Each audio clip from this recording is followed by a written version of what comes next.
Hi guys.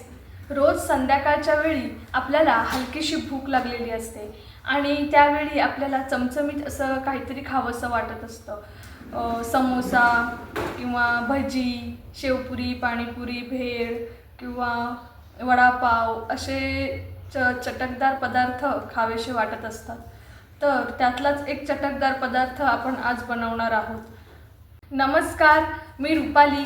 माझ्या चॅनलवरती मी तुमचं मनापासून स्वागत करते. आपण आज शेवपुरी बनवणार आहोत, तीसुद्धा एकदम सोप्या पद्धतीने. आणि बीचवर जशी शेवपुरी भेटते सेम त्याच चवीची शेवपुरी आज आपण इथे घरी बनवणार आहोत. फ्रेंड्स, ही शेवपुरी खूपच सोपी आहे, बनवायलासुद्धा खूप सोपी आहे आणि खायला तर खूपच टेस्टी आहे. तर ही रेसिपी तुम्ही नक्कीच ट्राय करून बघा. आपण घरी बीच स्टाईल शेवपुरी, भेळपुरी बनवण्याचा कितीही प्रयत्न केला तरी त्या चवीची भेळपुरी, शेवपुरी आपल्याला घरी बनवता येत नाही. तर ही शेवपुरी एकदम बीच स्टाईल शेवपुरी आहे. चला तर जास्त वेळ वाया न घालवता आपण लगेचच रेसिपीला सुरुवात करूया. सर्वात पहिले मी वाटीभर काळे खजूर घेतले आहेत. तुम्ही कोणतेही खजूर घेऊ शकता. सर्व खजुरांच्या आपण बिया काढून घेणार आहोत. बिया काढून झालेल्या आहेत. आता आपण यामध्ये एक पेलाभर पाणी ओततोय आणि स्लो टू मीडियम गॅसवर हे शिजवायचे आहे. आपल्याला फक्त 5 ते 7 मिनिटांसाठी खजूर शिजवायचे आहेत. खजूर मऊ होईपर्यंत शिजवायचे.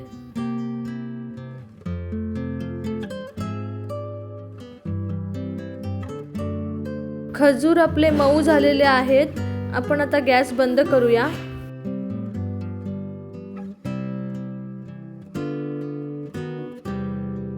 चार ते 5 छोटी बटाटी घेतली आहेत. ती आपण 2 ते 3 शिट्या घेऊन उकडून घ्यायची आहेत. त्यामध्ये चवीपुरतं मीठ आणि हलकीशी हळद टाकते.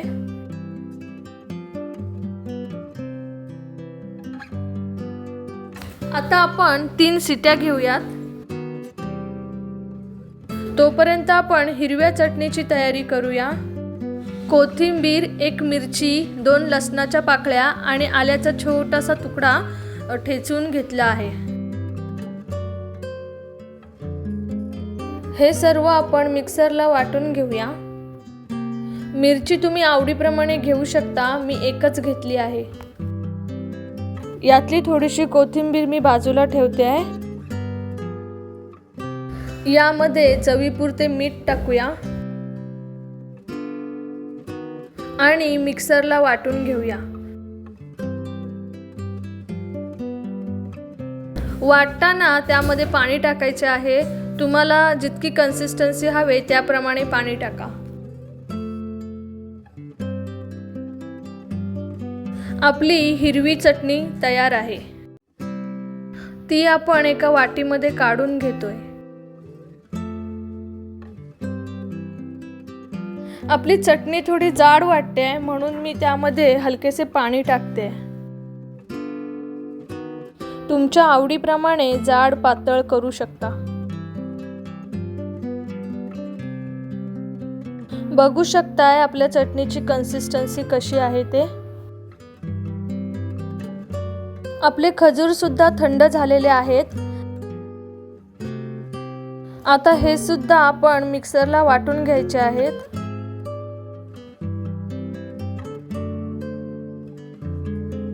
मी यामध्ये 4 चमचे गूळ टाकते.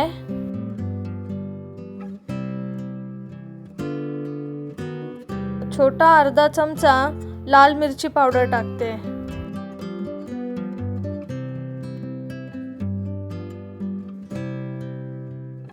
हलकसं मीठ टाकते. हे सुद्धा आपण मिक्सरला वाटून घ्यायचं आहे.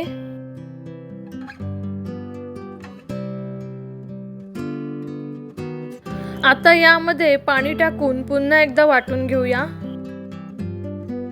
आपली खजुराची चटणी सुद्धा तयार आहे. वाटीमध्ये काढून घेऊयात. अशा प्रकारे आपल्या शेवपुरीच्या 2 चटण्या तयार आहेत. आपल्या कुकरच्या सुद्धा 3 शिट्या झालेल्या आहेत. आता आपण यातली बटाटी काढून घेऊयात. सर्व बटाट्यांची सालं काढून घेतोय.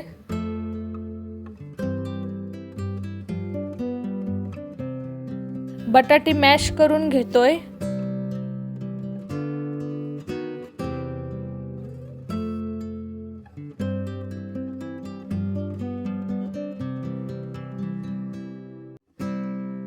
मी हे पुऱ्यांचं पॅकेट घेतलेलं आहे. या पुऱ्या आपण तेलामध्ये तळून घ्यायच्या आहेत.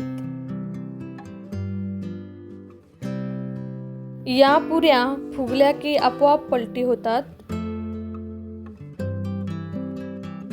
अशा आपण सर्व पुऱ्या तळून घेऊयात.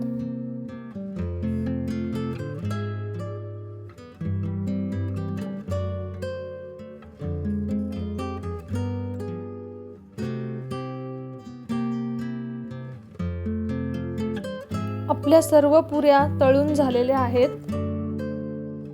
आता मी एक मोठा कांदा घेतला आहे. कांदा एकदम बारीक स्क्वेअर शेप मध्ये कापायचा आहे.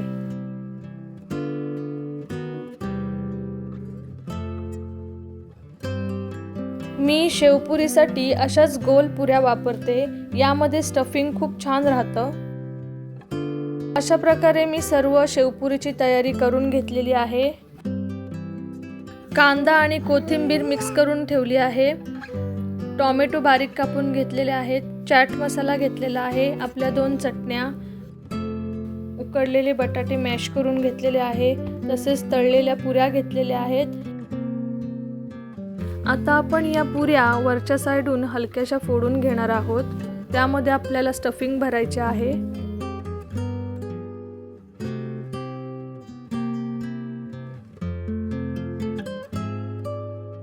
आता आपण मॅश केलेले बटाटे थोडे थोडे पुरीमध्ये भरणार आहोत.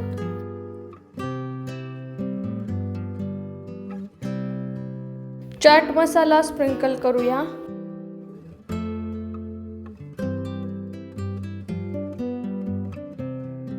हिरवी चटणी टाकतोय. तुमच्या आवडीप्रमाणे टाकू शकताय. तुम्हाला तिखट शेवपुरी आवडत असेल तर हिरव्या चटणीचे प्रमाण जास्त वापरा. आता खजुराची चटणी टाकतोय. तुम्हाला जर गोड शेवपुरी आवडत असेल तर खजुराची चटणी जास्त वापरा. मी इथे दोन्ही चटण्यांचे प्रमाण साधारण सेमच घेतले आहे. आता कोथिंबीर मिक्स केलेला कांदा भरतोय.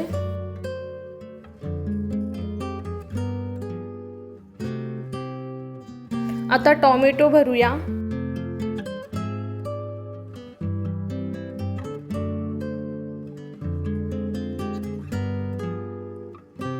ही बारीक शेव मी घेतली आहे. आता यावर बारीक शेव टाकूया.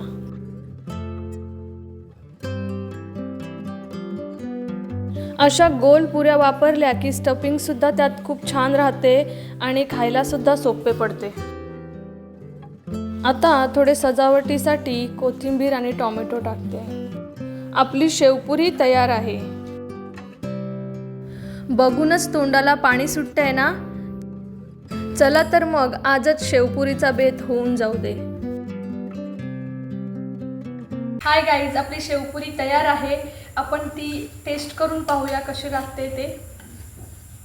चमच्याने खायला मजा येते, हातानेच खावं लागेल.